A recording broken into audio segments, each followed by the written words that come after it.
If you're eating any of these 7 cereals, you need to hear this before your next shopping trip.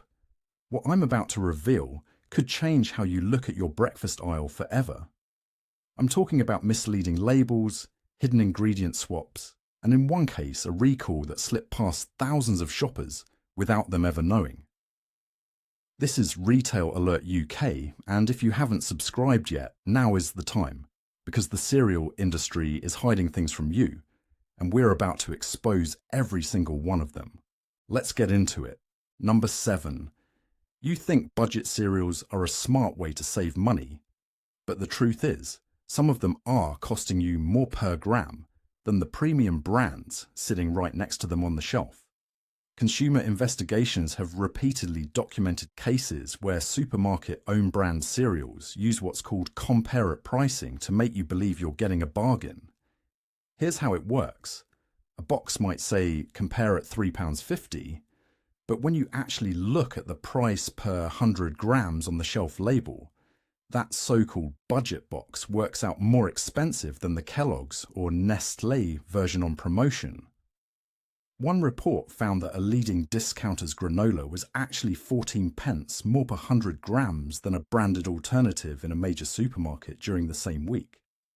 That's not savings. That's clever packaging doing the heavy lifting for their margins. What can you do right now? Stop looking at the front of the box. Train yourself to look at the small print on the shelf edge label.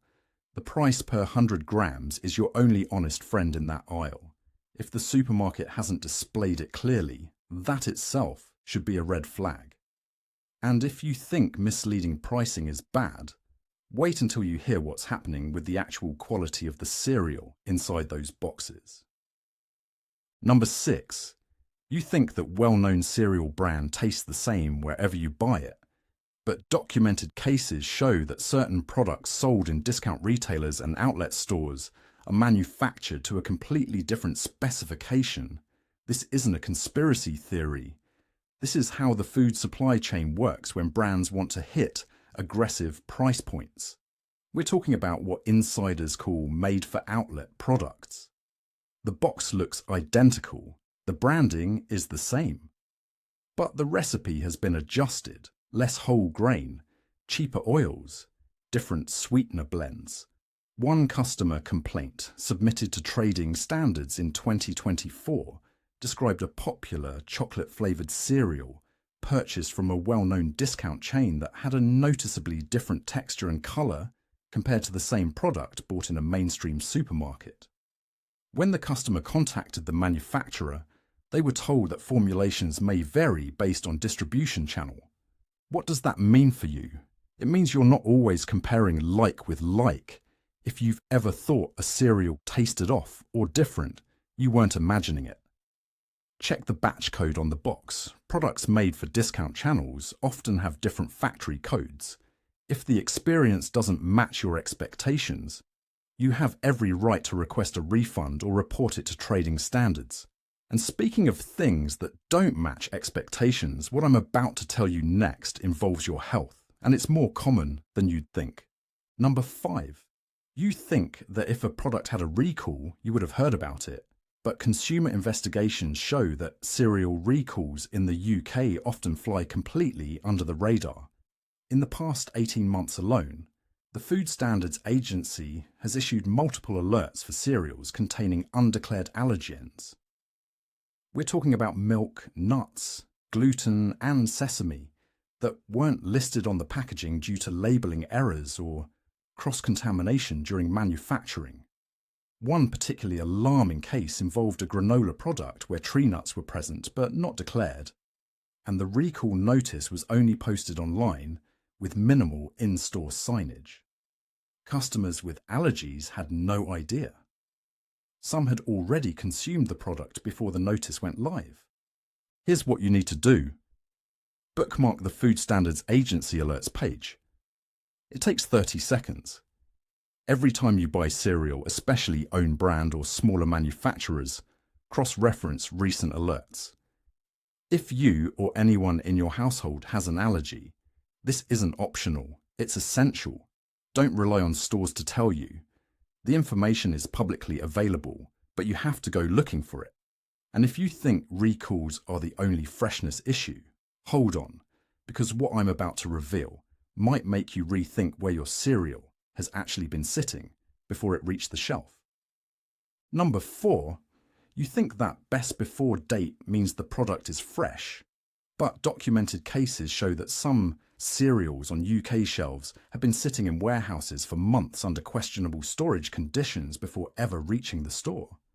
A best before date is set at the point of manufacture, not the point of optimal freshness.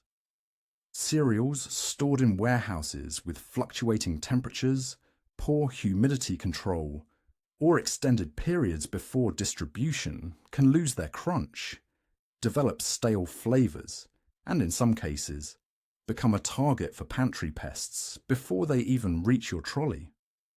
Customer complaints on consumer forums have described opening sealed boxes to find cereal that smells musty, tastes cardboard-like, or contains small insects despite being well within the best before window.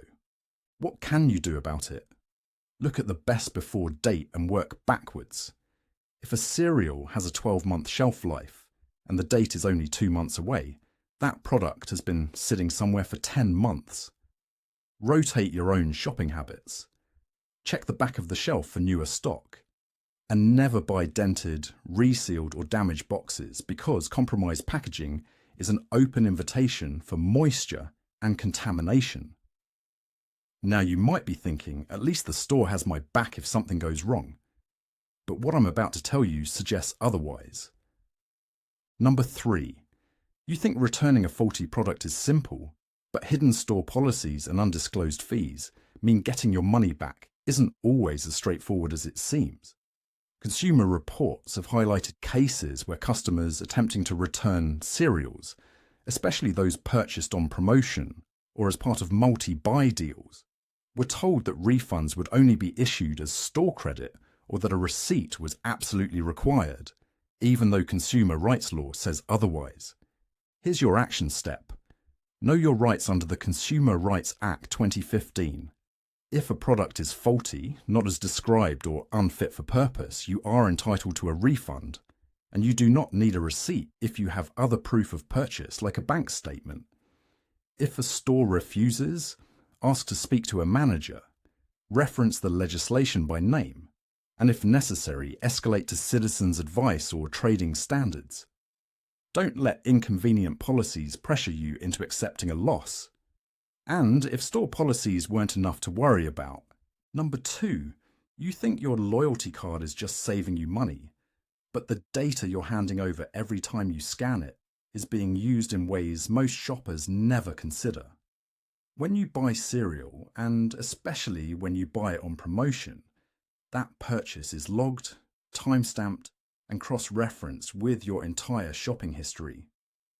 Reports have shown that supermarkets use this data to build predictive profiles, targeting you with personalized pricing, dynamic offers, and in some cases, subtly adjusting what promotions you see compared to other shoppers. There have also been documented concerns about data breaches affecting major UK retailers. What should you do? Audit your loyalty card permissions. Most apps allow you to limit data sharing with third parties. Consider whether the savings are worth the surveillance. Some shoppers now use burner email addresses for loyalty schemes or alternate between card and cardless shops to fragment their profile. If you're buying sensitive items, remember that every scan builds a picture. And if the data risks sound invasive, wait until you hear the psychological trick that's been keeping you coming back to these cereals without you even realizing it. Number 1, this is the big one. And once you understand it, you will never look at the cereal aisle the same way again. You think you choose your cereal based on taste, nutrition, or value, but the truth is, you're being manipulated by one of the oldest psychological tricks in the retail playbook. And cereal brands have mastered it. It's called nostalgic anchoring, combined with portion illusion, and here's how it works. Cereal packaging is deliberately designed to trigger childhood memories, using retro fonts, familiar mascots, and color schemes that haven't changed in decades. This creates an emotional shortcut that bypasses rational decision-making. You're not evaluating the product, you're reliving a feeling.